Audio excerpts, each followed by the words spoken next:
Assalamualaikum warahmatullahi wabarakatuh. Bismillahirrahmanirrahim. Alhamdulillahi wa kafa. Wassalatu wassalamu ala sayyidina maulana Muhammadinil Mustafa wa ala alihi wa ashabihi as-siddiqi wal wafa.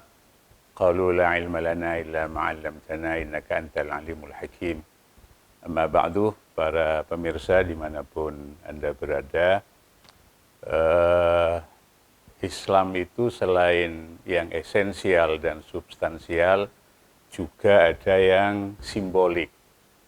Haji misalnya, itu adalah ibadah yang penuh dengan simbolik yang maknanya harus kita cari sesuai dengan para pendapat para ulama. Misalnya haji itu ibadah yang sesungguhnya sangat berat ya, karena dia melibatkan banyak hal. Selain kemampuan rohaniyah, kemampuan jasmaniyah, kemampuan ekonomi dan lain sebagainya. Walillahi 'alan nasi hijjul baiti man istata'a ilaihi sabila. Jadi istita'ah itu banyak hal gitu ya. Kemampuan fisik, kemampuan rohani, kemampuan jasmani. Saya ingin menyampaikan beberapa makna daripada simbol-simbol yang ada pada haji. Misalnya dimulai dari niat ya. Orang yang mau berangkat haji itu harus dimulai dari niat. Niat menghadiri panggilan Allah. Dalam hidup ini Allah memanggil kita hanya 3 kali. Yang pertama ketika kita hendak sholat, dipanggil lewat azan. Kemudian yang kedua dipanggil ketika haji. Makanya orang sering sebut haji itu adalah panggilan kan gitu kan. Meskipun kita sudah siap tapi belum panggilan, akhirnya tidak berangkat juga kan gitu kan. Tetapi meskipun kita tidak siap, tahu-tahu dibayari orang lain misalnya, itu panggilan. Yang ketiga panggilan Allah pada kita ketika kita menghadapnya. Jadi ketika kita meninggal dunia atau wafat itu juga panggilan. Nah, maka ketika kita berniat menghadiri panggilan Allah, pada saat yang sama kita juga berniat untuk tidak lagi menghadiri panggilan siapapun selain panggilan Allah. Panggilan hawa nafsu, kemudian panggilan kemungkaran, panggilan kemaksiatan, kita tidak lagi hadir. Panggilan setan, panggilan iblis dan lain sebagainya. Kita hanya menghadiri panggilan Allah.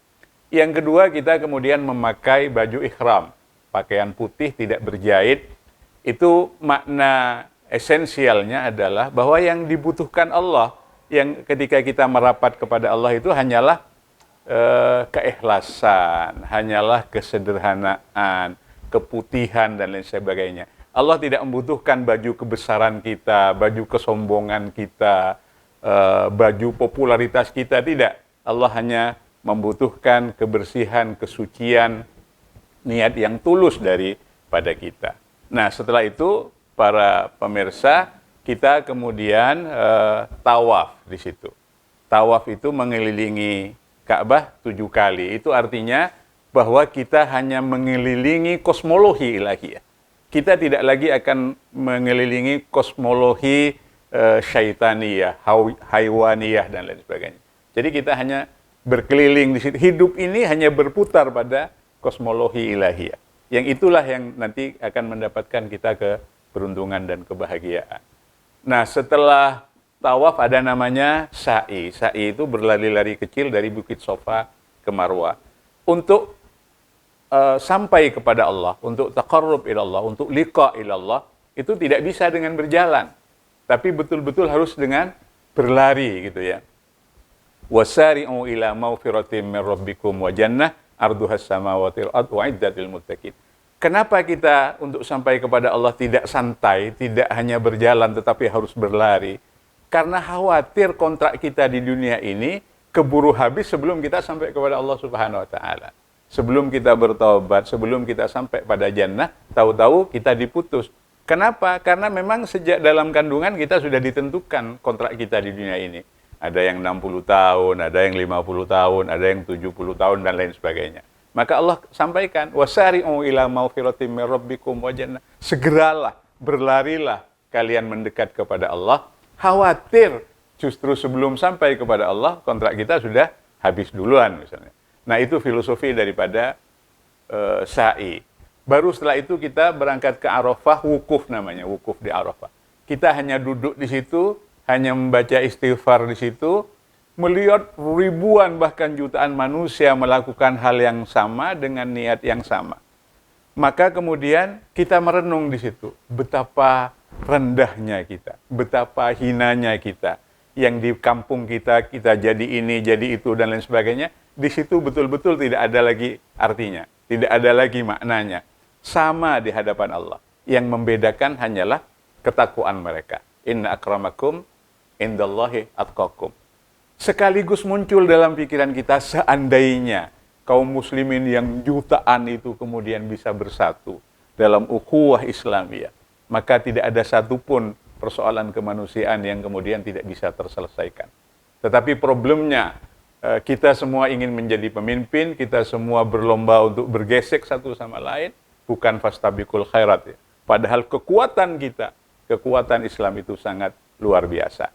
Nah, setelah wukuf, baru kemudian kita di wajib haji itu melakukan jumroh namanya. Lempar setan dengan bertakbir. Allahu Akbar, Allahu Akbar, Allahu Akbar. La ilaha illallah, Allahu Akbar, walillahilhamd. Lempar setan. Artinya, setiap godaan, setiap ajakan kejelekan, setiap tarikan kejelekan, maka kita lawan dengan takbir, dengan tahmid, dengan tahlil, dan lain sebagainya.